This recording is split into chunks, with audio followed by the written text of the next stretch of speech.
আসসালামু আলাইকুম। আমি এখন দাঁড়িয়ে আছি সেই মঞ্চে, যে মঞ্চে দীর্ঘ অনেক বছর আল্লামা দেলোয়ার হোসেন সাঈদী বক্তব্য পেশ করেছেন। আগামী ৩১শে জানুয়ারি বক্তব্য পেশ করবেন আমাদের ডক্টর মিজানুর রহমান আল আজহারী।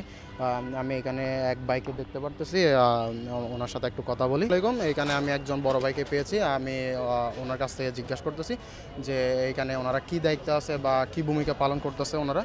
আসসালামু আলাইকুম ভাইজান। ওয়ালাইকুম আসসালাম রহমতুল্লাহি ওবরাকাতুহু। আলহামদুলিল্লাহ, 5 দিন ব্যাপী ঐতিহাসিক তাফসিরুল কোরআন মাহফিল আগামীকাল থেকেই শুরু হতে যাচ্ছে। যে মাহফিলকে কেন্দ্র করে পুরো চট্টগ্রাম নয়, সারা বাংলাদেশে একটি আলোড়ন সৃষ্টি হয়েছে। যে সমস্ত ভাইয়েরা বিদেশে অবস্থান করছেন তারাও এই মাহফিলকে কেন্দ্র করে অধিক আগ্রহে অপেক্ষা করছেন। আমি দারুল ইরফান একাডেমির প্রিন্সিপাল হিসেবে দায়িত্ব পালন করছি। আমাদের এই একাডেমির উপর দায়িত্ব এসেছে অভ্যর্থনা বিভাগের দায়িত্ব পালন করার জন্য। মূলত আমরা অভ্যর্থনা বিভাগের দায়িত্বে নিয়োজিত আছি। আমাদের ছাত্ররা অভ্যর্থনা বিভাগের দায়িত্ব পালন করবে, মেহমানদেরকে রিসিভ করবে। এটাই হচ্ছে এই মাহফিলে, আমাদের এই 5 দিন ব্যাপী মাহফিলে আমাদের দায়িত্ব এবং কর্তব্য। আমরা এখানে একজন পরিচালনা কমিটির ভাইকে পেয়েছি, ওনার সাথে কথা বলে বাকি তথ্যগুলো আপনাদেরকে জানানোর চেষ্টা করব। আসসালামু আলাইকুম রহমতুল্লাহ। ওয়ালাইকুম আসসালাম। আমার নাম হচ্ছে মাওলানা রাকিবুল হাসান আনসারি। আচ্ছা ভাইজান, এখানে যে মিজানুর রহমান আজহারী আসবে, ওনার যে শ্রোতারা হবে, ওনাদের শ্রোতাদের জন্য আপনারা কয়টা প্যান্ডেলের ব্যবস্থা করেছেন? আমরা মহিলাদের জন্য 5টা এবং পুরুষের জন্য একটা। আর এমনি গোটা শহরেই আলহামদুলিল্লাহ আমরা প্রজেক্টরের ব্যবস্থা করেছি। পুরো শহরে প্রায় 28টা প্রজেক্টরের ব্যবস্থা করা হয়েছে ইনশাআল্লাহ। আনুমানিক কতটা পর্যন্ত আপনারা আশেপাশে যে মাইকের ব্যবস্থা করেছেন বা স্থাপনা করেছেন? আলহামদুলিল্লাহ আমরা অনেকগুলো স্থাপনার ব্যবস্থা করেছি। এখানে প্রায় 300-র উপরে মাইক ব্যবহার করা হয়েছে এবং গোটা শহরেই আমরা বিভিন্ন জায়গায় মূল পয়েন্টগুলোতেই এই প্রজেক্টরের ব্যবস্থা করে দিয়েছি আলহামদুলিল্লাহ।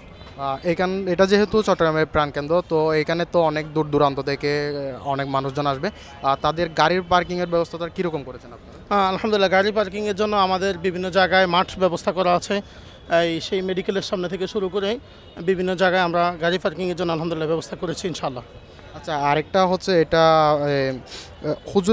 হুজুরের প্রতি বিভিন্ন মানুষের এত ধরনের মতবাদ থাকার পরেও হুজুরের যে এত জনপ্রিয়তা, এটা আপনি কিভাবে দেখেন?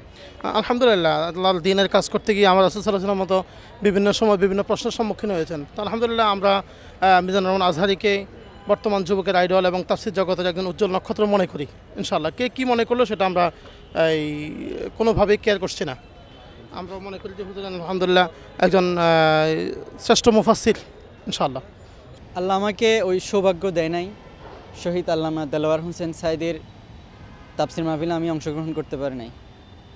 আল্লাহ হয়তো ওনাকে নিয়ে গেছে, ইনশাআল্লাহ আশা করছি জান্নাতে ওনার বয়ান শুনবো ইনশাআল্লাহ। কিন্তু শহীদ আল্লামা দেলোয়ার হোসেন সাঈদীর জন্য অন্তর থেকে এখনও ভালোবাসা আছে, আজীবন থাকবে।